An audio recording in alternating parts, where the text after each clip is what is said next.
Bismillahirrahmanirrahim. Assalamualaikum warahmatullahi wabarakatuh. Apa kabar? Waalaikumsalam warahmatullahi wabarakatuh. Ya, apa kabar semua Bapak Ibu dan teman-teman yang telah bergabung di House of Share? Ya, semoga sehat semua ya. Yang mau nyalain video boleh tunjukin thumb dulu apakah suara saya cukup jelas dan apakah koneksi teman-teman juga oke. Ya, yang oke. Baik, teman-teman nanti apabila ada pertanyaan seperti biasa, ya terima kasih yang sudah memberikan thumbnya. Boleh disampaikan di chat, ya. Terima kasih juga terus bergabung dengan kami. Ini sepertinya teman-teman yang sebelum-sebelumnya juga ikut bergabung ya. Oke, hari ini, alhamdulillah hari ini kita memasuki hari pertama bulan Ramadan ya. Semoga semuanya sehat walafiat dan selalu dalam lindungan Allah Subhanahu wa taala dalam menjalankan ibadah walaupun situasinya masih dalam situasi PSBB dan Covid ya.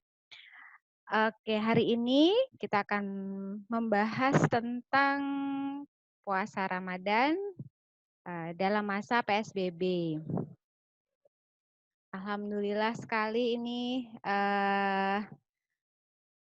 mendapatkan kesempatan ya dari Bapak Yai kita yaitu Ustadz Haji Sarmidi Husna MA. Terima kasih beliau dari Sekretaris Lembaga Baksul Masail. Terima kasih Pak Yai yang sudah menyempatkan untuk bergabung dengan kami. Seperti biasa, sebelum narasumber utama membawakan paparannya, ada dari UNICEF, Mbak Nini akan menyampaikan paparan dulu. Baik, kita mulai untuk sesi hari ini. Bismillahirrahmanirrahim. Kami persilahkan Mbak Nini, silakan. Assalamualaikum warahmatullahi wabarakatuh. Mohon maaf sebentar, saya adalah sedikit masalah sama file saya sebentar ya. Atau bisa dari Mbak Hikmah, filenya ada udah di download belum ya Mbak? Oke, sebentar coba. Saya cek dulu. Oke, sebentar. Teman-teman di sana pada hujan nggak? Di sini hujan gede banget ini. Oh bisa Mbak, udah. Udah, ini juga udah bisa. Oh ya udah, oke, dari Mbak Nini berarti ya. Ya, udah kelihatan kok Mbak. Udah ya. Oke. Assalamualaikum warahmatullahi wabarakatuh. Terima kasih banyak waktunya teman-teman Halo Share dan juga teman-teman yang hadir pada siang hari ini.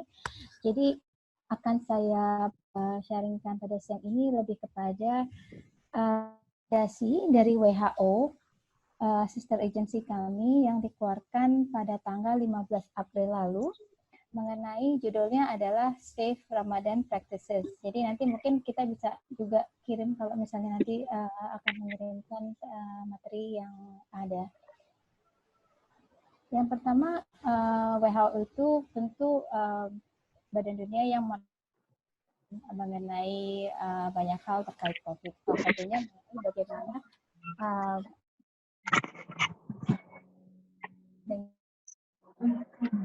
standar WHO itu terkait pembatasan, penundaan, pertemuan selama Ramadan.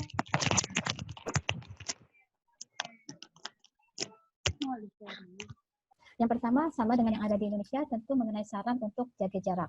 Jadi menjaga jarak minimal 1,5-2 meter dengan orang di sekitar.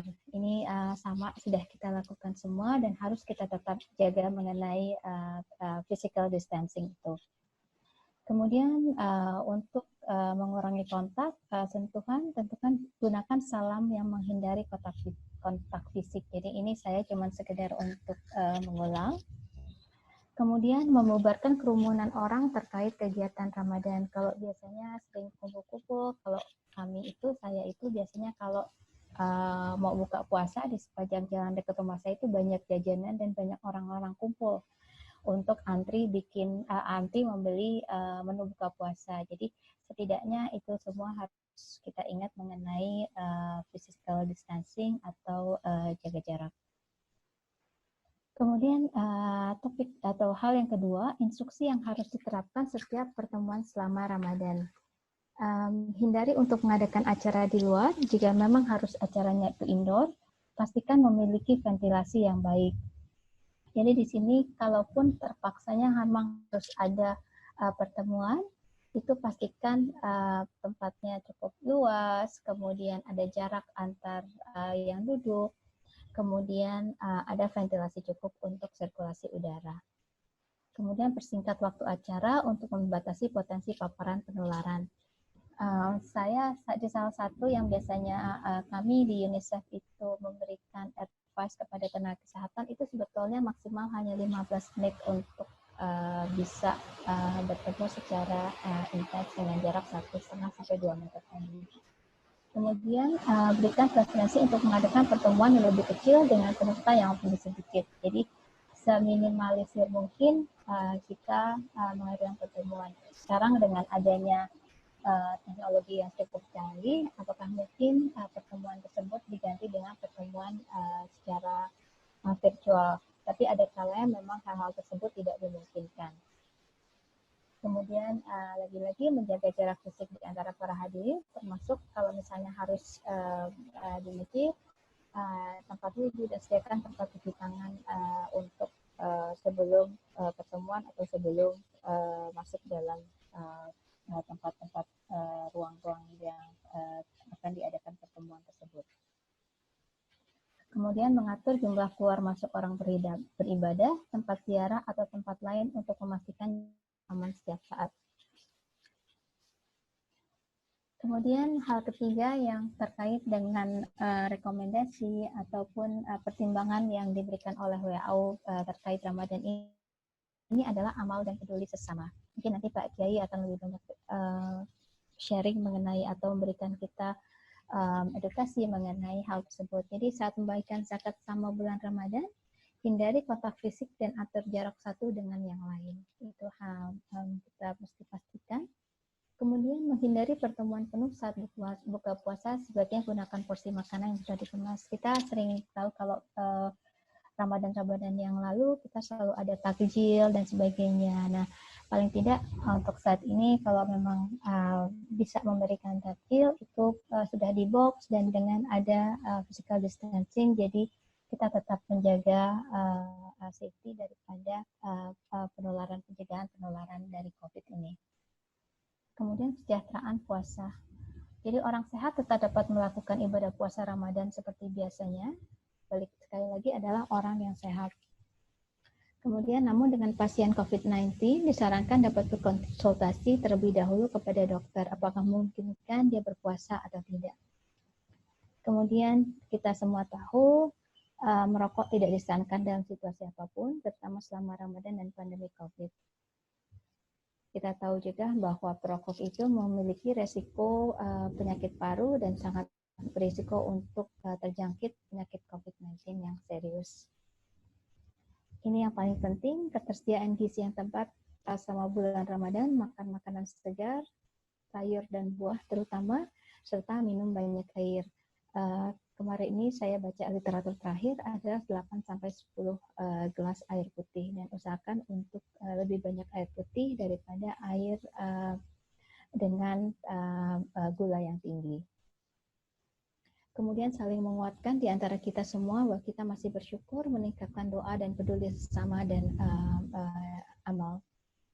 Kemudian memastikan bahwa keluarga, teman, dan sahabat masih tetap dalam mengikuti instruksi tata cara yang benar. Di sini disampaikan bahwa kita semua harus saling menguatkan bagaimana kita masih, walaupun kita terpisah jarak, tapi kita tetap bisa saling menguatkan satu sama lain dan berbagai media. Jadi bisa dengan WhatsApp call ataupun dengan kita keluarga pun seringkali alhamdulillah di keluarga saya juga sekali seminggu itu selalu ada kita pengajian bersama dan sebagainya. Jadi hal-hal itu yang bisa memperkuat kita semua untuk memastikan bahwa kita selalu sehat jasmani dan rohani. Kemudian mendorong platform dan media sosial untuk proaktif memberikan pesan dan harapan doa. Jadi bagaimana kita memilih berbagai informasi yang ada itu yang bisa membuat kita sendiri tenang dalam menjalani puasa ini dan hidup kita di masa-masa pandemi COVID ini. Mungkin itu saja untuk mengawali sharing saya dari UNICEF dengan rekomendasi yang diberikan oleh WHO. Terima kasih Mbak Hikmah. Wassalamualaikum warahmatullahi wabarakatuh. Waalaikumsalam warahmatullahi wabarakatuh. Baik, terima kasih Mbak Dini untuk sharingnya hari ini. Jadi ada beberapa alternatif ya kalau mau beli takjil ya, nggak harus ngantri-ngantri juga ya, cari cara lainnya juga. Mungkin masak di rumah juga bisa jadi salah satu alternatif. Baik, untuk yang berikutnya, monggo kami persilahkan langsung pada Pak Yai. Silahkan Pak. Oke, sebentar saya unmute. Ya, oke. Monggo Pak. Terima kasih Mbak Hikmah. Assalamualaikum warahmatullahi wabarakatuh. Waalaikumsalam warahmatullahi wabarakatuh. Wah, ini presentasinya kok hilang lagi ya. Oke Pak, coba di ini dulu. Gimana ya, sebentar ya. Ya. Tadi sudah kelihatan kan ya? Tadi sampun Pak, sudah. Diklik share screen lagi mungkin Pak. Yang bagian bawah. Nggak bisa. Sebentar ya. Oke Pak. Sebentar. Oke, baik. Sambil kita menunggu Pak Yai menyiapkan slide-nya. Oke, ini ya kayaknya. Ya betul Pak. Oke, ampun. Baik, Assalamualaikum warahmatullahi wabarakatuh. Waalaikumsalam warahmatullahi wabarakatuh. Bismillah, alhamdulillah, wassalatu wassalamu ala rasulillah, wa ala alihi wa sahbihi wa mawalah, la hawla wa la quwata illa billah, ma ba'd.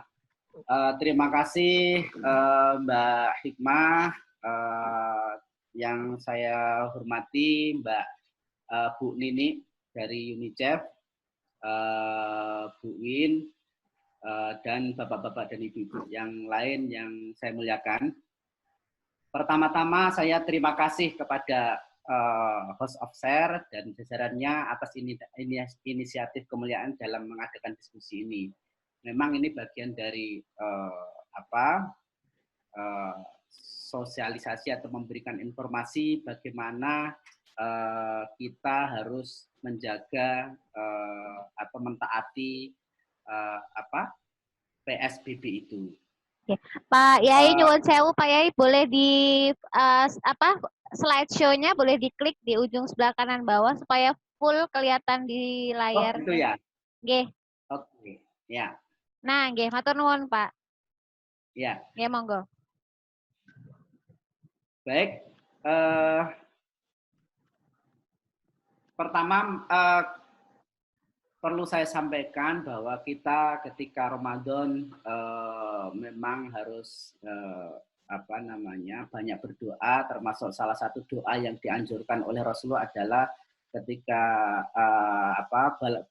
datang bulan Ramadan itu Rasulullah ngajak berdoa, Allahumma ahilhu alaina bil amni wal iman wassalamah wal islam wal afiyah wal jalalah wal wadifa'il asqam walaun ala sholah wasiyam wa tilawatul Quran.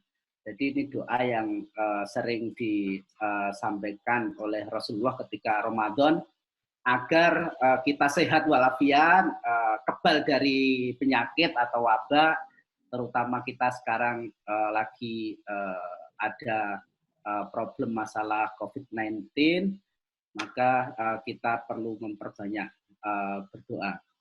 Yang selanjutnya,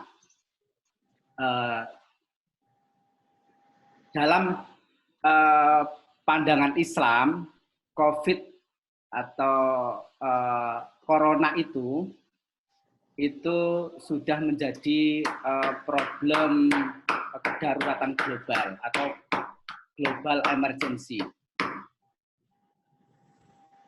Wah, terganggu ya? Halo? Tidak apa-apa, Pak. Lanjut saja. Sebentar, boleh sebentar saya dulu ya. Ya, monggo Pak, lanjut lagi. Sudah minta biar nggak tok-tok ya. Jadi menurut Islam, kalau WHO misalnya sudah menamakan bahwa ini adalah masuk dalam global emergency, maka dalam Islam disebut juga sebagai doror am atau bahaya umum.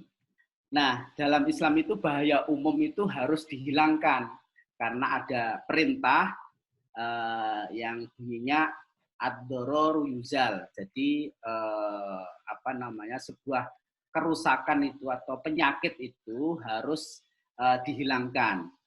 Nah, keharusan untuk menghilangkan doror itu, bahaya itu melahirkan kewajiban untuk melakukan perlawanan sungguh-sungguh untuk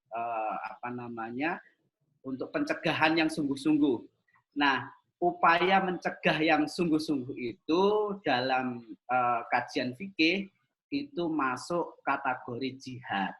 Karena di dalam kitab Fathul Mu'in karya Imam Zainuddin Al-Malibari itu mengatakan bahwa jihad itu ada 4, yang salah satunya itu adalah wadaf'i dororin maksumin min muslimin wadimiyin wa mustakminin. Jadi jihad itu tidak hanya perang, tapi juga salah satu jihad menurut Syekh Zainuddin Al-Malibari itu adalah jihad menolak atau mencegah mara bahaya atas orang-orang yang terlindungi, yaitu orang-orang muslim, orang-orang kafir dhimmi, dan orang-orang yang dilindungi negara. Jadi jihad itu tidak, jihad yang daf'ud doror ini tidak harus orang muslim saja yang dilindungi, tapi orang non-muslim juga melindungi orang non-muslim, atau orang-orang yang mustakmin, yang dilindungi negara, juga termasuk bagian dari jihad. Lanjut. Nah, ini kewajiban PSBB meski Ramadan itu harus tetap wajib. Karena di dalam sebuah hadis disampaikan at-ta'unu ayatur rizib talallahu azza wa jalla bihi nasan min ibadihi faida sami'tum bihi fala tadkhulu alaihi wa idza waqa'a bi ardin wa antum biha fala tafirru minhu. Jadi wabah taun ini adalah mara bahaya dari kekuasaan Allah, maka jika kalian mendengar jangan masuk ke dalamnya. Idza sami'tum bihi fala tadkhuluha, jangan masuk ke daerah yang ada wabahnya itu. Nah, wa idza waqa'a bi ardin, ketika sudah ada di dalam sebuah area atau wilayah yang ada wabahnya, wa antum biha, dan Anda di dalamnya, maka wala tafirru minhu, dan jangan lari, tetap aja di dalam biar tidak menyebar ke yang lain. Nah, jadi sikap Islam terhadap wabah seperti tadi, idza sami'tum bitta'un bi ardin fala tadkhuluha wa idza waqa'a fi ardin wa antum biha fala takhrujuha. Ketika mendengar dua daerah itu kena wabah, jangan masuk. Ketika sudah ada di dalam daerah wabah, jangan keluar.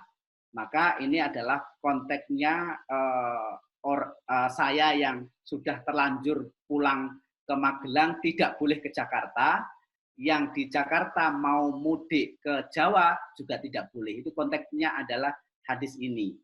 Nah, dalam sejarah hadis ini itu pernah berlaku ketika atau dipraktekkan oleh Khalifah Umar bin Khattab ketika beliau mau melihat keadaan di Sam. Sam itu negeri wilayah yang di bawah Islam waktu itu. Ketika sampai di daerah Sarat, Umar itu mendapatkan informasi bahwa di Sam itu ada wabah, ada taun. Nah, kemudian mendengarkan argumen dari hadis ini, kemudian Umar membatalkan berangkat ke Syam. Nah, ketika membatalkan ini balik ke Madinah, maka orang yang tidak peduli terhadap perintahnya Khalifah Umar waktu itu, akhirnya dia juga meninggal karena wabah. Itu salah satunya adalah pemimpin perang waktu itu, Abu Ubaidillah. Nah, disitulah kemudian hadis ini penting kita pahami terkait masalah kita harus mematuhi aturan pemerintah terkait kita tidak boleh masuk di sebuah area yang kena wabah dan kita tidak boleh keluar kalau sudah di dalamnya. Selanjutnya,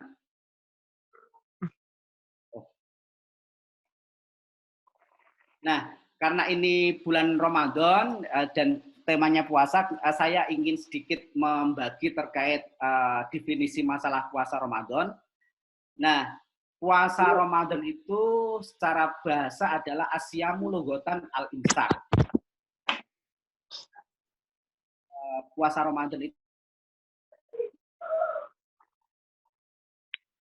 secara syar'i dan secara syara itu imsaku maksusin min syahsin maksusin bi waktin maksusin bisaro itu, yaitu menahan hal tertentu yang dilakukan oleh orang tertentu pada waktu tertentu yang memenuhi syarat-syarat tertentu. Ini saya kutip dari kitab Kifayatul Akhyar, bahwa puasa itu waktunya tertentu, yang melakukan orang tertentu, semua orang boleh puasa dan mempunyai syarat-syarat tertentu. Nah, kewajiban puasa Ramadan itu salah satunya berdasarkan sebuah ayat, ya ayyuhalladzina amanu kutiba alaikumusiyam kama kutiba alal ladzina min qablikum la'allakum tattaqun. Jadi, hai orang-orang yang beriman, diwajibkan atas kamu berpuasa sebagaimana diwajibkan atas orang-orang sebelum kamu terdahulu. Jadi ini salah satu landasan puasa itu wajib. Kemudian ada sebuah hadis, bunyal Islam ala khamsin, syahadati alla ilaha illallah wa anna Muhammad Rasulullah wa iqamis shalah wa itaiz zakah wa hajju yaumi Ramadan. Dan ini yang terakhir, yang keempat adalah Islam itu dibangun, yang salah satunya adalah dengan puasa Ramadan. Nah, syarat wajib puasa itu yang pertama adalah muslim atau muslimah. Jadi kalau non muslim tidak boleh tidak sah puasanya karena syarat wajibnya adalah untuk orang muslim atau muslimah. Yang kedua, meskipun muslim atau muslimah itu harus balik. Balik itu kalau laki-laki biasanya ditandai dengan ikhtilam atau mimpi basah, atau biasanya umur 15 tahun. Kalau yang perempuan itu ditandai dengan haid atau hamil. Ini kriteria balik. Kemudian syarat wajib yang ketiga adalah berakal. Jadi kalau ada muslim yang tidak berakal, maka juga tidak kewajiban puasa. Yang keempat, yaitu orang yang mampu berpuasa. Jadi kalau ada orang yang tidak mampu, muslim yang balik berakal kok tidak mampu berpuasa, maka dia tidak mempunyai kewajiban berpuasa. Dan pada saat itu, tapi kalau dalam kondisi tertentu, orang-orang yang tidak bisa berpuasa pada Ramadan wajib melakukan qadha di bulan yang lain. Itu syarat wajib puasa. Nah, ini yang membatalkan puasa. Yang membatalkan puasa adalah setiap masuknya benda ke dalam perut melalui organ tubuh seperti mulut, hidung, telinga, dan nggak kelihatan, hidung dan telinga, maupun bersetubuh dengan istri di siang Ramadan dan mengeluarkan sperma, kesemuanya itu dilaksanakan secara sengaja dan tahu tentang hukumnya, maka batal puasanya. Jadi kalau melakukan hal-hal di atas itu dengan sengaja dan dia tahu hukumnya, maka puasanya batal. Tapi kalau tidak tahu, maka itu hukumnya lain. Nah, PSBB dalam puasa Ramadan. Jadi ketika masa COVID ini, corona ini, kita semua yang sehat maupun yang sudah terkena penyakit corona wajib menjaga dan atau mengisolasi diri agar tidak tertular dan atau menularkan COVID-19 pada orang lain. Jadi yang sehat juga harus waspada biar tidak tertular. Yang sudah kena penyakit, kena corona juga harus hati-hati biar penyakitnya itu tidak menyebar ke orang lain. Nah, yang kedua, dianjurkan untuk tidak melakukan aktivitas ibadah yang membuka peluang terjadinya penularan seperti jamaah rawatib, sholat taraweh, dan sholat idul fitri di masjid atau tempat umum lainnya, serta menghadiri pengajian umum dan tabligh kabar. Nah, ini adalah bagian dari PSBB yang terkait masalah keagamaan. Jadi kalau semuanya ini termasuk sholat Jum'ah itu juga baiknya ditiadakan. Saya kira Jakarta sudah 6 kali ini ya yang saya hitung itu 6 kali Jum'ah tidak ada Jumatan di Jakarta. Kalau di Jawa Tengah, Jawa Timur beberapa daerah masih melaksanakan, tapi kalau di Jakarta sepertinya sudah tidak boleh. Nah, ini bagian dari anjuran supaya orang yang kena penyakit tidak menularkan dan orang yang masih sehat tidak tertular. Nah, ketiga, jika situasi masih memungkinkan, harus prosedur atau aturan keamanan yang ketat.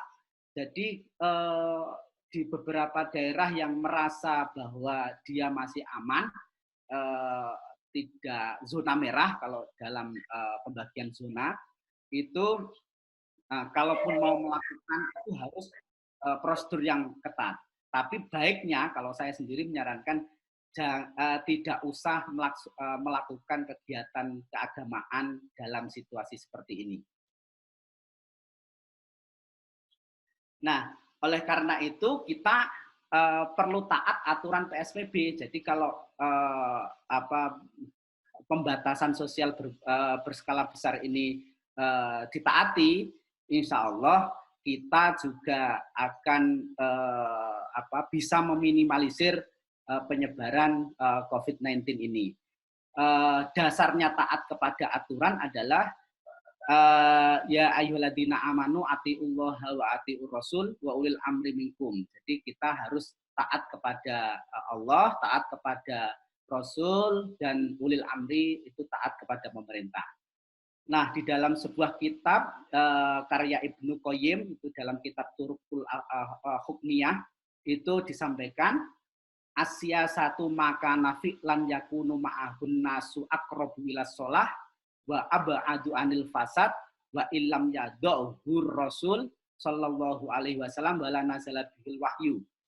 Itu siasa itu adalah kebijakan yang nyata-nyata menjadikan manusia lebih dekat kepada kebaikan dan menjauhkan kerusakan meskipun tidak dibuat oleh Rasul dan tidak disinggung oleh Al-Quran. Jadi ketika pemerintah sudah membuat kebijakan yang baik untuk rakyatnya, saya kira juga harus dipatuhi. Nah, di dalam kitab Nihayatuz Zain karya Syekh Nawawi Al-Bantani juga disebutkan ida amara biwajibin ta'akkada wujubuhu wa ida amara bimandubin wajaba wa ida amara bimubahin fa in kana fihi maslahah amah katar kisur bidukhon wajaba bi khilafi ma ida amara bi mahrumin au makruhin au mubahin la maslahah fihi amah.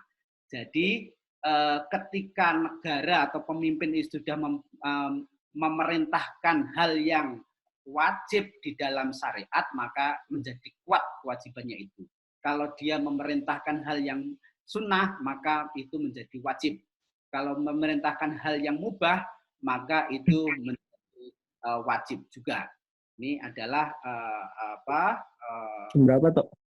Pendapat dari Syekh Nawawi Al-Bantani terkait keputusan kebijakan pemerintah. Nah, yang perlu kita pahami adalah ketika kita melakukan PSBB itu hikmahnya ada beberapa hikmah. Yang pertama, melarang keluar dari wilayah tertentu terdampak wabah sehingga tidak menyebar lebih luas dan menimbulkan kerugian kepada yang lain sehingga ia berdosa karena telah mendatangkan bahaya orang lain. Rasulullah SAW bersabda, jadi la dororo wala diror. Janganlah kalian membahayakan diri sendiri dan orang lain. Ini hikmah pertama. Jadi ketika kita sudah tidak keluar, maka hikmahnya kita tidak membahayakan diri sendiri kalau kita masih sehat, wala diror, dan tidak membahayakan orang lain ketika kita naudzubillah orang yang kena penyakit COVID-19 ini. Hikmah yang kedua, larangan masuki kawasan yang terdampak wabah karena keharaman menjatuhkan diri sendiri ke dalam kebinasaan. Di dalam ayat Al-Quran dijelaskan, wala tulqu bi aidikum ila tahlukah. Jadi menjatuhkan diri kalian kepada kebinasaan. Jadi ketika kita sehat, berada di wilayah yang merah, zona merah, kok kita sembarangan, itu namanya menyeburkan diri ke dalam kebinasaan. Karena akan gampang tertular penyakit. Hikmah PSBB yang ketiga, saya kira tidak berdampingan dengan orang yang sakit karena khawatir tertular, kecuali dengan maksud untuk memberikan pengobatan, itu dengan mengenakan suatu peralatan perlindungan medis yang luar biasa. Jadi kita dianjurkan untuk tidak berdampingan dengan orang yang kena sakit, kecuali para dokter atau tenaga medis yang merawat orang-orang sakit. Itu pun harus pakai, kalau COVID-19, APD yang safety, yang keamanannya luar biasa. Karena di dalam sabda Rasulullah disampaikan, fafirru minal majdumi kama tafirru minal asad. Jadi larilah kalian dari orang yang terkena penyakit itu, dulu itu penyakitnya majdum itu lepra, sebagaimana kalian lari dari singa. Karena lepra juga waktu itu juga menular, maka kita analogkan dengan sekarang COVID-19 juga menular, maka kita disarankan untuk lari. Sikap melarikan diri ini juga dari penyakit menular merupakan usaha yang bisa mencegah tertular penyakit. Karena Rasulullah juga bersabda bahwa la yuridu mumridun alal musihin. Jadi tidak boleh orang yang sakit itu mendatangi orang yang sehat. Jadi ini bagian dari hikmah dari PSBB itu. Yang keempat, saya kira seperti yang sudah saya sampaikan di awal, hikmahnya adalah ketika pentingnya kewaspadaan, berhati-hati serta tidak sembrono dengan disertai kepasrahan kepada Allah dan tawakal sungguh-sungguh tanpa merasa khawatir yang berlebih. Jadi kita tidak boleh sembrono sehingga kita akan mudah kena penyakit itu. Di dalam kitab Al-Kamil Fit Tarikh disampaikan bahwa hinama asobal muslim atau amawas kharaja bihim Umar bin As ilal Jabal. Jadi tadi sudah sedikit saya ceritakan bahwa ketika Umar bin Khattab itu ke Syam batal, itu kemudian gubernur yang pertama itu Abu Ubaidah tidak taat kepada aturan, akhirnya meninggal, kemudian digantikan oleh Amr bin As. Ketika gubernurnya Amr bin As menetapkan pola-pola PSBB itu. Dia yang orang-orang dilarikan ke gunung supaya tidak tertular, dan yang lain itu yang sakit dibiarkan di lembah, akhirnya terkondisikan yang sakit yang mana, yang sehat yang mana. Itu pada saat masa Sayyidina Umar. Nah, ini saya kira pencegahannya sangat penting. Jadi pencegahan COVID-19 itu yang paling utama adalah memberikan informasi. Kadang-kadang orang tidak peduli terhadap penyakit ini karena informasinya kurang tepat dan bahkan informasinya salah. Nah, memberikan informasi ini bagian dari amar ma'ruf nahi mungkar, sebagaimana dianjurkan oleh Allah Subhanahu wa taala di dalam firman-Nya, wal takum minkum ummatu yad'una ilal khair wa ya'muruna bil ma'ruf wa yanhauna 'anil munkar. Dan hendaklah ada di antara kamu segolongan umat yang menyuruh kepada kebaikan dan menyuruh kepada yang mungkar.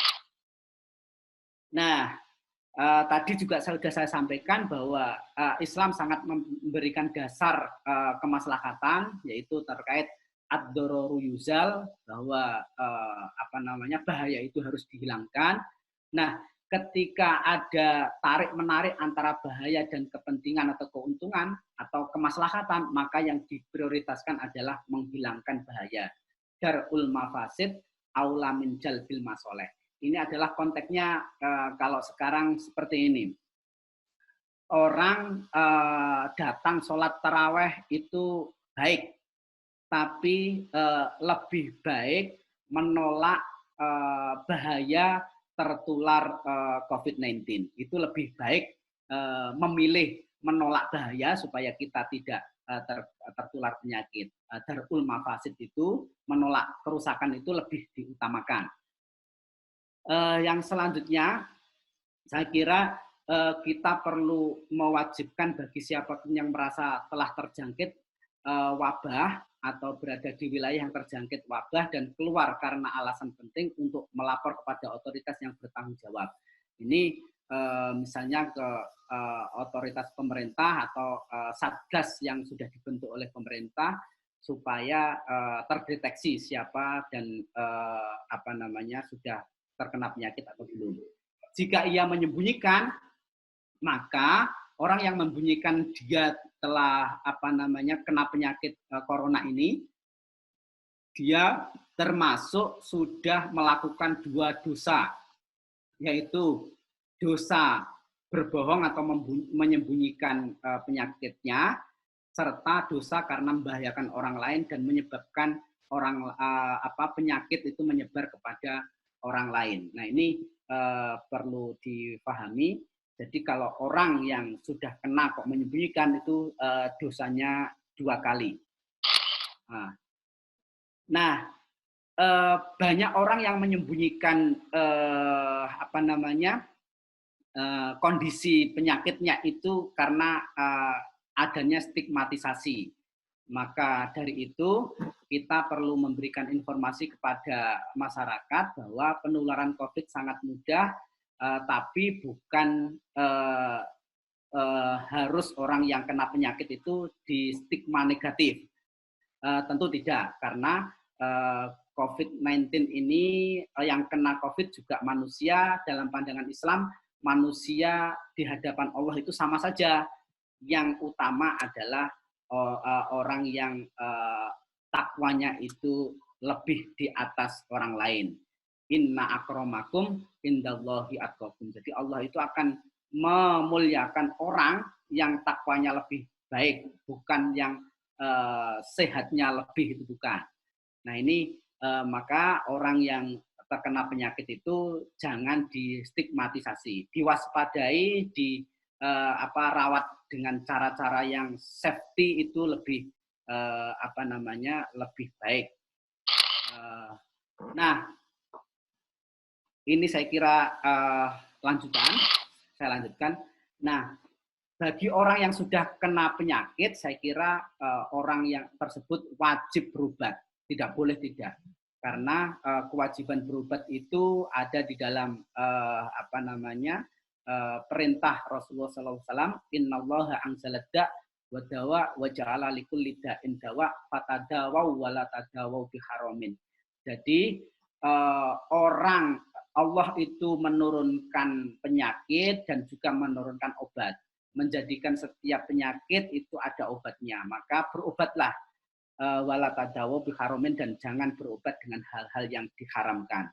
Ini adalah perintah berobat. Meskipun informasinya penyakit ini belum ada obatnya yang pasti, tapi kita juga bisa menyiapkan diri sesuai dengan saran-saran dokter bahwa kita menjaga kesehatan supaya kekebalan tubuh kita kuat. Itu juga bagian dari antisipasi untuk tidak tertular virus ini. Nah, kalau orang yang sudah pasien yang sudah meninggal, kita harus memuliakannya karena manusia diposisikan sebagai penerima anugerah atau karomah insaniyah. Walaqad karomna bani Adam. Jadi Allah itu sudah memuliakan anak Adam, maka kita juga sebagai hamba Allah juga harus memuliakan manusia yang lain. Salah satu bentuk memuliakan manusia yaitu ketika sudah meninggal itu harus ditajhizul mayit, jenazahnya di pulasara dengan baik, yaitu memandikan, mengkafani, mensolatkan dan menguburkan. Ini karena bagian dari kewajiban fakultatif, yaitu fardu kifayah. Jadi tidak boleh orang atau kelompok masyarakat menolak jenazah pasien COVID-19 ini. Ini bagian dari perbuatan yang tidak terpuji, karena dokter atau petugas medis sudah melakukan upaya supaya jenazah pasien ini tidak menularkan lagi kepada orang lain. Ini nggak perlu ada upaya-upaya penolakan itu. Kalau jenazah pasien COVID-19 ini karena dia merupakan wabah taun, orang yang meninggal akibat COVID statusnya adalah syahid fil akhirah. Jadi kalau orang yang kena wabah, kena taun itu meninggal, itu dia akan meninggalnya termasuk meninggal syahid fil akhirah. Syahid fil akhirah itu apa? Dia dapat pahala mati syahid, tapi di dunianya itu harus dipulasara, dimandikan dan sebagainya seperti biasanya. Beda dengan orang yang syahid di dunia wal akhirah, misalnya orang yang syahid dalam perang, itu tidak perlu dimandikan, tidak perlu dikafani, langsung dimakamkan. Itu adalah syahid di dunia wal akhirah. Tapi kalau wabah taun ini, orang yang meninggal ini bagian dari syahid fil akhirah saja. Nah, karena di dalam hadis disampaikan bahwa waman mata fit taun fahuwa syahid. Ini adalah waman, dan barang siapa mata meninggal fit taun karena taun, wabah penyakit, maka fahuwa syahidun, maka mereka itu meninggalnya adalah meninggal sebagai meninggal yang syahid. Ini adalah hadis Rasulullah. Nah, bentuk dari upaya pencegahan saya kira adalah menjaga higienitas makanan. Jadi dulu Rasulullah juga pernah menyampaikan Qattu al-ina wal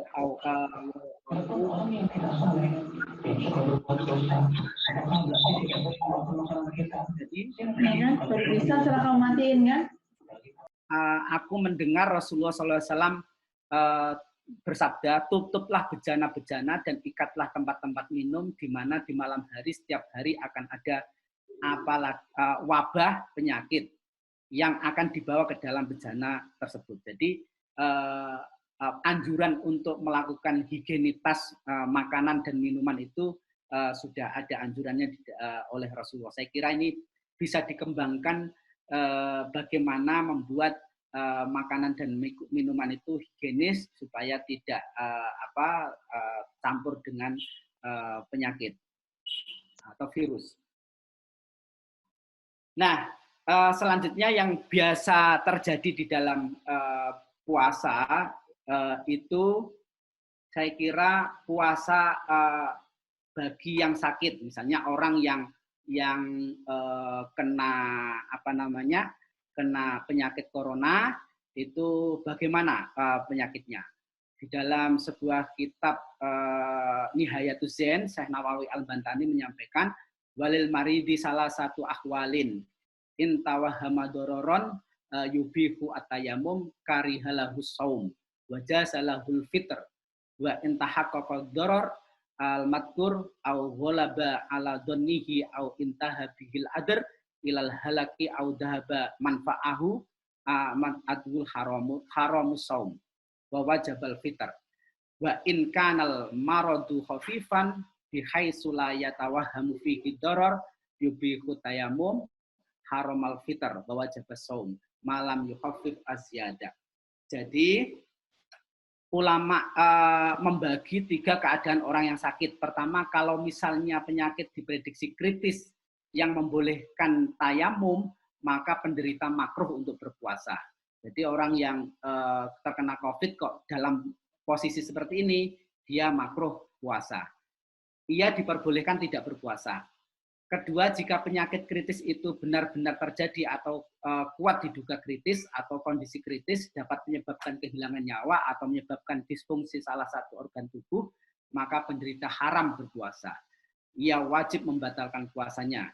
Kondisi yang ketiga, kalau sakit ringan yang sekiranya tidak sampai keadaan kritis yang membolehkan tayamum, penderita haram membatalkan puasanya dan tentu wajib berpuasa sejauh ia tidak khawatir penyakitnya tambah parah. Nah, ini adalah bagian dari pembagian kondisi orang-orang yang sakit, di mana kalau sakitnya ringan bisa masih kuat berpuasa dan menurut dokter baik berpuasa, ya silahkan berpuasa. Kalau penyakitnya berat akan menimbulkan bahaya lebih berat, ya haram berpuasa.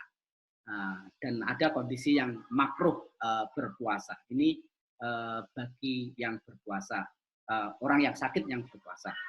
Nah, bagi yang pekerja berat, wayal samu ahlal amalil masyaki fi Ramadan kal hasodin wa nahbuhum tabi dunia summa man lahikahu minhum masyakotun sadidatun aftoru. Jadi ketika masuk Ramadan, pekerja berat seperti buruh yang membantu penggarapan saat panen dan pekerja berat lainnya wajib memasang niat atau mengucapkan niat di malam harinya. Kalau kemudian dia di siang hari menemukan kesulitan dalam puasanya, ia boleh berbuka.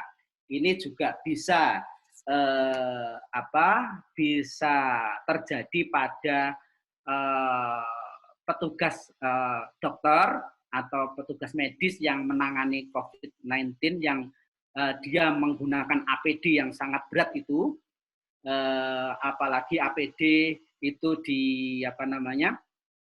dipakai selama 8 jam atau 6 sampai 8 jam dan tidak boleh dicopot, maka kalau itu berat dan dia boleh tidak puasa. Tapi karena ini puasa Ramadan, maka nanti di luar Ramadan harus mengqadha. Ini terkait pekerjaan yang berat dalam puasa. Yang selanjutnya bagi yang menyusui. Di dalam madhab Syafi'iyah, as-Syafi'iyatu qalu al-hamilu wal murdi'u idza khafata bisaumi dararan la yahtamilu sawa'un kana al-khauf ala anfusihima wa waladihima ma'an au ala anfusihima faqat au ala waladihima faqat wajaba alaihil fitr. Jadi menurut madhab Syafi'i bahwa perempuan hamil dan menyusui ketika dengan puasa khawatir akan adanya bahaya yang tidak diragukan lagi, maka baik bahaya itu membahayakan dirinya sendiri atau anaknya, dirinya saja atau anaknya saja, maka dalam ketiga kondisi ini mereka wajib meninggalkan puasa dan wajib mengqadha'nya. Namun dalam kondisi ketiga, yaitu ketika puasa itu dikhawatirkan membahayakan anaknya saja, maka mereka juga diwajibkan membayar fidyah. Jadi ketika yang dikhawatirkan bahayanya itu hanya anaknya saja, maka dia juga mengqadha' dan juga membayar fidyah. Fidyahnya itu 1 hari 1 mud sekitar 7,5 on, atau kalau kita mau membulatkan ya 8 on, 1 mud itu 8 on. Nah ini wajib dikeluarkan ketika yang dikhawatirkan hanya anaknya saja. Saya kira ini yang bisa saya sampaikan, dan terima kasih.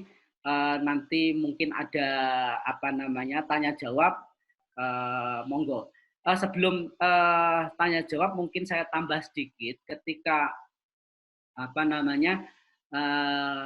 ketika sudah ada larangan mudik, larangan jamaah, dan larangan untuk melakukan kegiatan keagamaan, itu harus dipatuhi. Dan salah satu yang nanti akhir Ramadan adalah sholat Idul Fitri, itu juga perlu diwaspadai bahayanya.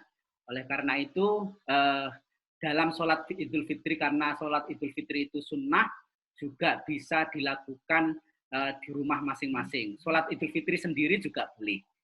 Itu ada tata caranya, dan menurut fikih boleh.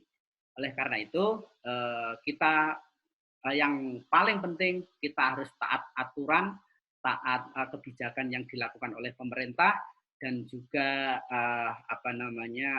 anjuran para tim medis. Saya kira itu. Terima kasih.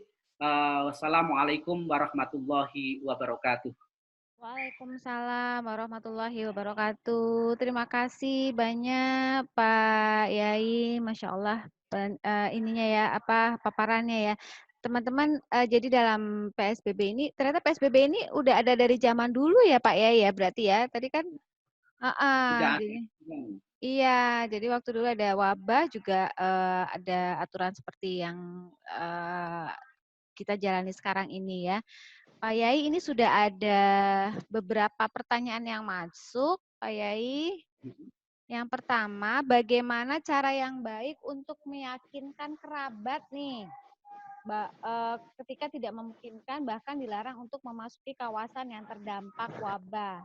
Karena beberapa kan namanya mudik tuh pada pengen nih Pak Yai, tetap pada pengen mudik ya. Ada yang masih seperti itu, ada yang belum patuh sama PSBB. Nah, menurut Pak Yai gimana nih caranya nih supaya bisa memberikan kerabat kita penjelasan atau pengertian supaya bisa mengikuti PSBB ini. Monggo Pak. Ya, terima kasih. Kalau menurut saya terkait mudik, kalau masih ada yang tidak patuh pemerintah, saya kira harus tegas. Karena kalau diduga dari daerah yang berpenyakit, kan diduga berpenyakit juga atau membawa penyakit. Nah, itu juga membahayakan bagi yang di rumah. Nah, daf'ud doror, menolak dia yang kita sangka berbahaya itu lebih baik daripada silaturahimnya. Saya kira pemerintah harus tegas menolak mereka supaya tidak pulang keluar dari area yang kena wabah itu atau zona merah itu. Saya kira ini penting karena kalau mereka dibiarkan untuk mudik atau pulang ke tempat saudaranya, maka kemungkinan besar pengendalian penyakit ini, wabah ini akan menghadapi kesulitan yang luar biasa. Saya kira daf'ud doror lebih penting ketimbang silaturahmi yang dibanggakan itu. Itu, Mbak. Ya, jadi tetap ya, kalau bisa kita tetap memberikan pengertian kepada kerabat kita ya. Pak Yai, ini berikutnya ada pertanyaan tentang, tadi kan Pak Yai sempat sedikit menyinggung tentang sholat id, bahwa sholat id itu tetap bisa dilakukan di rumah tadi ya, dilakukan sendiri gitu ya. Nah, mungkin ada tata cara khusus untuk sholat id mandiri ini Pak Yai? Nah, yang perlu dipahami bahwa sholat id itu sunnah, meskipun sunnahnya itu sunnah muakkad ya, itu sunnah. Wong yang sholat Jumat yang wajib aja boleh tidak dilaksanakan. Nah, ini apalagi yang sholat id yang sunnah. Kalau orang sholat Jumat itu mengganti dengan duhur, maka kalau sholat id itu kalau dilakukan di rumah itu dengan sholat biasa, sholat sunnah Idul Fitri biasa. Kalau dia bersama keluarga boleh menggunakan, artinya keluarga di rumahnya sendiri ya, bukan mengajak satu RT, itu bahaya lagi kalau seperti itu. Nah, saya kira juga syarat rukunnya sholat id juga bisa dilakukan. Tapi kalau sendiri ya tanpa ada khotbahnya, sholat id aja. Nah, itu dalam fikih itu prakteknya seperti itu. Nah, kalau tidak sholat juga tidak berdosa karena ini adalah sunnah kan gitu. Itu Mbak. Baik Pak Yai. Jadi karena sifatnya sunnah gitu ya Pak Yai ya. Jadi bisa juga tidak dilakukan, tapi kan pasti pengen sholat id nih Pak Yai ya. Minimal di rumah bersama dengan keluarga yang ada di rumah. Boleh nggak nih Pak Yai ngajak keluarga lainnya, nggak se-RT sih, tapi ngajak keluarga kakak, ada saya 3 keluarga atau 4 keluarga gitu. Yang penting dapat dipastikan, misalnya jangan sampai keluarga yang diajak itu kita mencurigai, misalnya suspek terhadap ini juga lebih baik tidak. Jadi ya itu kaidahnya tadi, daf'ud doror itu dikedepankan ketimbang menarik sebuah kemaslahatan. Itu penting ketimbang kita mengajak keluarga meskipun masih keluarga tapi kita tidak yakin betul kesehatan mereka atau dia terpapar COVID-19 atau tidak. Saya kira lebih baik tidak melakukan itu. Baik Pak Yai, jadi daf'ul doror tadi ya yang lebih kita utamakan tadi ya. Ini ada pertanyaan juga terkait zakat fitrah nih Pak Yai di masa PSBB ini. Kira-kira mana yang lebih baik? Apakah disampaikan melalui masjid untuk nantinya dari masjid disalurkan ke mustahik langsung, atau dikirim atau ditransfer melalui lembaga-lembaga amil yang ada nih Pak Yai? Monggo. Ya, kalau itu kan teknis ya, semuanya boleh. Nah, itu hanya teknisnya saja. Yang penting karena membayar zakat fitrah itu kan boleh dari sekarang sudah boleh membayar zakat fitrah sampai sebelum sholat id kan gitu. Nah, dalam 1 bulan ini kita boleh membayar. Cara membayarnya seperti apa? Itu yang penting dalam kondisi seperti ini waspada supaya dalam membayar itu tidak terjangkit virus COVID-19 ini. Yang penting itu boleh membayar di masjid. Yang penting ketika membayar di masjid ya aturan safety dalam berhubungan dengan amil zakat itu seperti apa supaya tidak tertular penyakit. Ketika membayar dengan uang, meskipun ini hanya pendapat beberapa sedikit ulama yang membolehkan membayar zakat fitrah dengan uang, ini juga boleh. Saya kira yang penting karena ini adalah teknis, yang penting kita bisa mematuhi prosedur supaya kita tidak tertular COVID-19 itu. Saya kira itu, Mbak. Oke, Pak. Jadi yang penting teknisnya diatur ya teman-teman ya. Terkait masih bisa mengikuti PSBB ini supaya bisa saling menjaga satu sama lain. Pertanyaan berikutnya nih Pak Yai. Goal akhir dari Ramadan itu kan adalah la'alakum tatakun. Nah, bagaimana atau tips-tips apa supaya kita bisa mencapai goal akhir Ramadan tersebut nih Pak Yai? Monggo. Ya ini biasanya kita itu selalu mendengarkan penjelasan dari ustadz, dari kiai, dari ulama bahwa Ramadan itu awalnya itu ampunan, yang kedua rahmah, yang ketiga yang awalnya rahmah dan akhirnya adalah ampunan.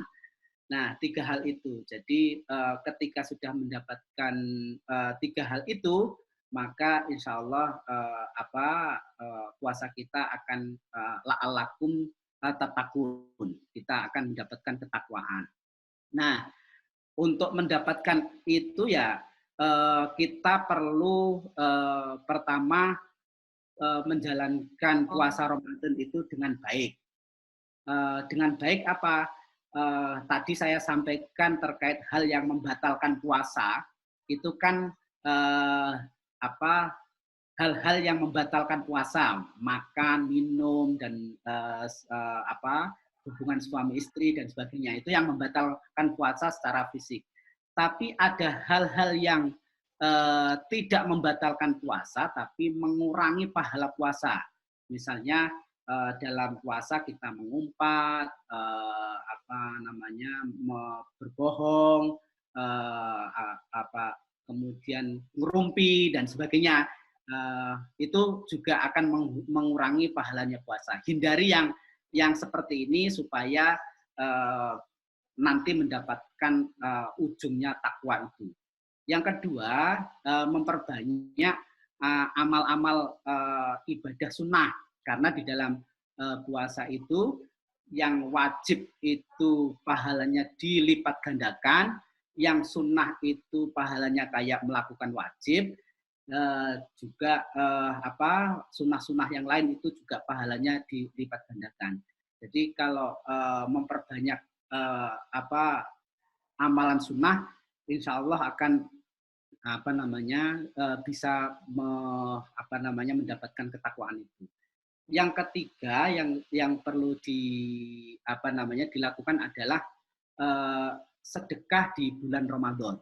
Ini penting, apalagi sedekah kepada orang yang sangat membutuhkan sekarang ini, orang yang kena dampak COVID-19 ini kan sangat luar biasa dampak sosial dari COVID-19 ini.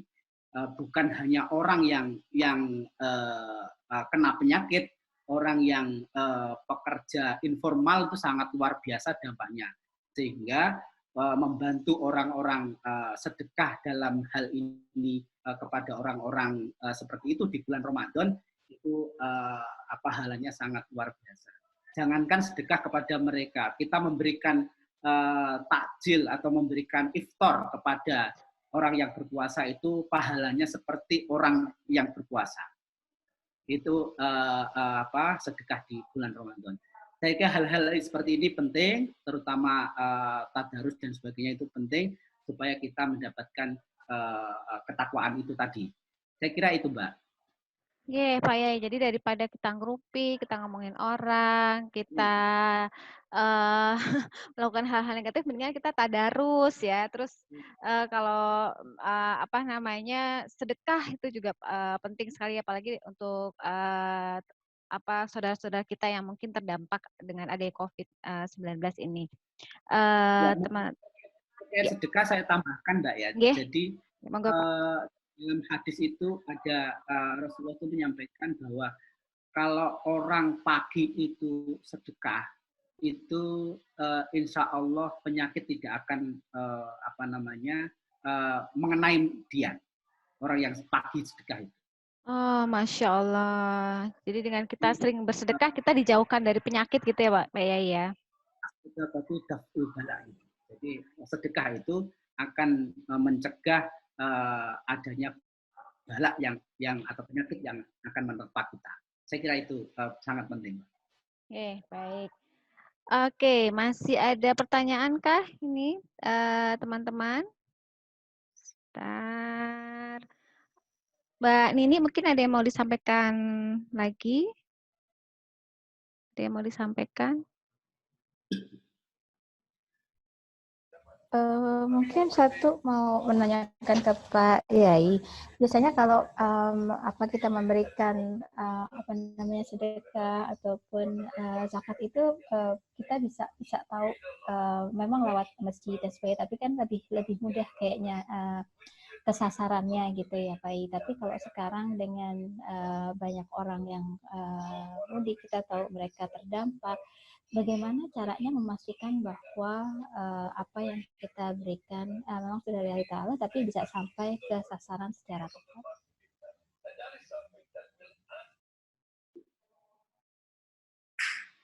Ya, monggo Pak Yai. Boleh diulang, Mbak? Kurang jelas. Oh iya, Mbak Nini. Halo?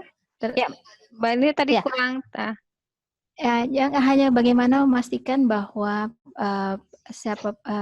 zakat sedekah itu bisa sampai betul-betul ke orang yang membutuhkan, karena sekarang kan lebih banyak orang yang PHK dan sebagainya itu ya Pak Yai. Ya. Jadi memang lewat badan amil zakat atau apa sih yang kira-kira sama-sama semua kita bisa pastikan mereka yang terdampak itu betul-betul yang mendapatkan. Makasih. Ya. Baik. Untuk menghindari kondisi seperti itu, saya kira kita perlu melakukan mengeluarkan zakat fitrah itu kepada lembaga-lembaga yang sudah terdaftar di Basnas. Itu penting. Kalau sudah terdaftar di Basnas, itu kan ada nomornya sendiri. Kalau kita mengasihkan langsung yang tidak meskipun boleh tidak kepada amil yang tidak terdaftar, itu kita tidak bisa ngecek kebenarannya. Tapi kalau terdaftar itu bisa kita pantau zakat kita itu ditasarufkan, didistribusikan kepada siapa. Saya kira itu seperti halnya orang umroh yang lewat travel yang bodong, kan kita ketipu juga. Tapi kalau travelnya itu terdaftar, meskipun mau travel itu mau nipu, ya akan dapat tahu kita akan tetap diberangkatkan, kan gitu. Nah ini di zakat juga gitu, ada amil zakat yang sudah terdaftar. Saya kira banyak yang terdaftar, sehingga lebih baik ke amil zakat yang terdaftar. Misalnya kalau di ormas itu, semua ormas Islam itu mempunyai amil zakat atau lazis yang terdaftar di Basnas. Misalnya di NU itu punya lazismu, di Muhammadiyah punya lazismu, dan di ormas-ormas lain itu juga punya lembaga amil zakat, yang saya kira itu juga akan tepat sasaran ketimbang lembaga-lembaga yang tidak terdaftar. Saya kira itu, Bu. Ya, berarti kita mencari amil zakat yang terpercaya ya, Pak ya, kalau memang mau melalui amil zakat. Ini ada pertanyaan, tapi sebenarnya tadi di slide sudah ada, tapi mungkin Pak Yai mau menjelaskan lebih lanjut. Apakah Muslim yang meninggal karena COVID-19 ini termasuk mati syahid? Ya, ini nanti dibedakan kalau yang yang meninggal itu benar-benar dia kena wabah dan dia tidak tahu, saya kira ini memang masuk kategori syahid fil akhirah. Tadi saya sampaikan syahid fil akhirah itu syahid di akhirat itu dapat pahalanya orang mati syahid, tapi saat meninggal masih di pulasara sebagaimana orang meninggal biasa. Tapi kalau orang ini orang yang kena penyakit itu misalnya tadi yang saya jelaskan itu menutup diri, misalnya berbohong kalau dia punya penyakit, malah menyembunyikan penyakitnya, ini saya kira tidak masuk kategori yang syahid itu karena dia berbohong. Dia tahu bahwa COVID-19 itu berbahaya, tapi dia tidak mau membuka informasi kepada yang lain. Nah, ketika dia meninggal ini tidak masuk kategori syahid fil akhirah, karena dia telah melakukan tadi dua dosa. Dosa tidak berbohong, kemudian yang kedua dosa menyebabkan orang lain berbahaya. Ini bagian dari yang harus dipahami juga. Gitu, Mbak. Oke. Baik, Pak Yai. Jadi sebaiknya kita jujur ya kalau menjadi diri sendiri. Mudah-mudahan kita semua dalam lindungan Allah Subhanahu wa taala. Pertanyaan berikutnya ini Pak Yai, apakah ada riwayat yang menyiratkan tujuan atau faedah adanya pandemi ini bagi umat manusia? Wah, berat nih kayak pertanyaannya. Monggo, Pak. Ya, ini tergantung perspektifnya. Kalau perspektif kita, ini kan bukan masuk fikih lagi kalau sudah seperti itu kan masuk akidah. Jadi kalau ini dianggap wabah, pandemi, ya ini bagian dari ujian. Nah, ujian kalau kita menganggap ini ujian, kalau kita lolos ujian ya sukses. Tapi kalau tidak lolos ya gagal kan gitu. Ini ujian. Nah, orang diuji itu macam-macam.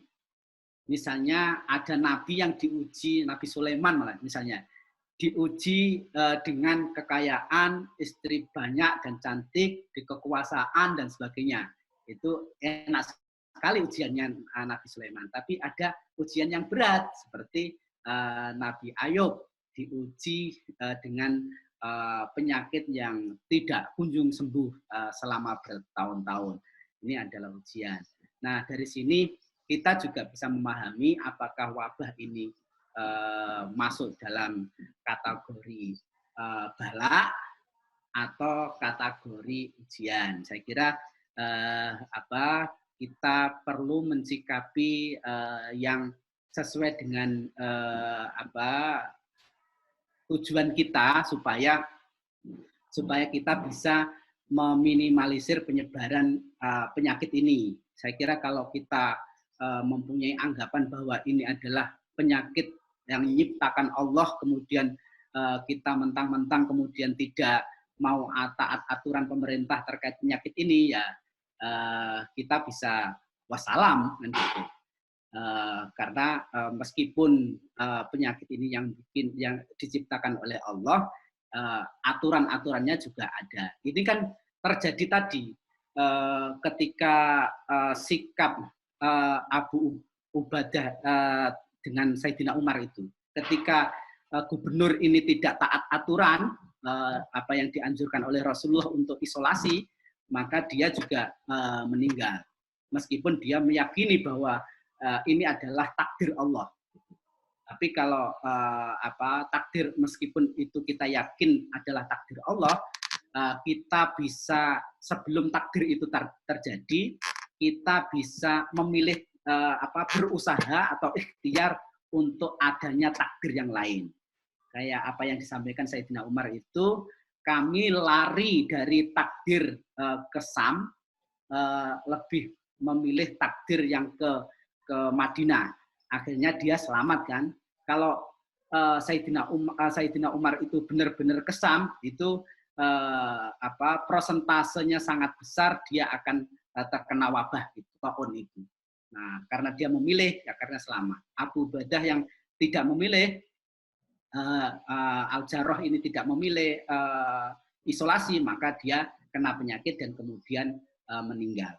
Tapi Amr bin As ketika memilih ketika jadi gubernur kemudian memilih isolasi, melakukan isolasi terhadap rakyatnya, akhirnya aman, kan gitu. Ini adalah pilihan-pilihan, meskipun ini adalah ujian, cobaan, tapi kita harus mensikapi percobaan ini sesuai dengan logika-logika yang ada di dalam ilmu sains dan juga ilmu agama. Ini penting, memadukan ilmu sains, kedokteran dan juga ilmu agama yang terkait dengan akidah itu. Saya kira itu, Mbak. Terima kasih. Terima kasih Pak ya, Masya Allah. Jadi kita berkaitan ya, dari sisi kesehatan, berkaitan juga dengan sisi agama, jadi saling mendukung juga untuk sama-sama bisa melewati masa-masa pandemi COVID-19 yang sulit ini. Satu lagi terakhir nih Pak Yai, bagaimana tips di Ramadan ini supaya bisa mendapatkan Lailatul Qadar? Monggo. Ya, di dalam riwayat Lailatul Qadar itu turunnya itu kan di tanggal ganjil 10 akhir bulan Ramadan. Nah, di tanggal ganjil inilah riwayat mayoritas riwayat menyampaikan bahwa di tanggal ganjil itu Lailatul Qadar turun. Nah, Lailatul Qadar itu adalah khairun min alfi syahr. Jadi Lailatul sehari malam itu mendapatkan Lailatul Qadar itu lebih utama ketimbang 1000 tahun kebaikan. Nah, ini luar biasanya Lailatul Qadar. Cuman memang kita tidak tahu Lailatul Qadar itu kapan turunnya. Nah, biasanya ulama itu menyampaikan tanggal 21, tanggal 23, tanggal 25 sampai tanggal 29 Ramadan. Itu biasanya di tanggal-tanggal itu. Nah, untuk menyongsong itu biasanya para ulama, para kiai itu setiap tanggal ganjil itu melakukan qiyamul lail, ibadah malam, karena Lailatul Qadar itu turunnya di malam hari. Ketika Lailatul Qadar kok kita sedang qiyamul lail, maka kita akan mendapatkan keberkahan itu. Nah, qiyamul lail itu bisa berupa sholat hajat, sholat tahajud, sholat sunnah-sunnah lainnya, termasuk yang sering dilakukan oleh para ulama itu adalah sholat tasbih. Itu setiap tanggal ganjil di 10 akhir itu para ulama itu di masjid-masjid mengajak orang untuk sholat tasbih. Tapi dalam kondisi seperti ini, saya kira jamaah sholat tasbih atau qiyamul lail di saat untuk mendapatkan Lailatul Qadar, saya kira ditahan dulu, jangan melakukan kegiatan keagamaan yang ngumpul banyak orang sehingga kita tidak tahu nantinya akan tertular oleh virus itu. Saya kira itu, Mbak. Terima kasih. Baik, Masya Allah, Alhamdulillah. Terima kasih banyak Pak Yai, paparan-paparannya, kemudian penjelasan-penjelasannya. Barakallah Pak Yai ya. Semoga Pak Yai sehat semua, sekeluarga, dan kita semua yang ada di sini juga sehat walafiat semua dan selalu dalam lindungan Allah Subhanahu Wa Taala. Baik, Pak Yai nyuwun sewu, mungkin bisa ditutup share ininya, screen-nya Pak Yai. Ada, matur suwun. Dari House of Share ada yang mau di-share? Sebentar, silakan. Ya.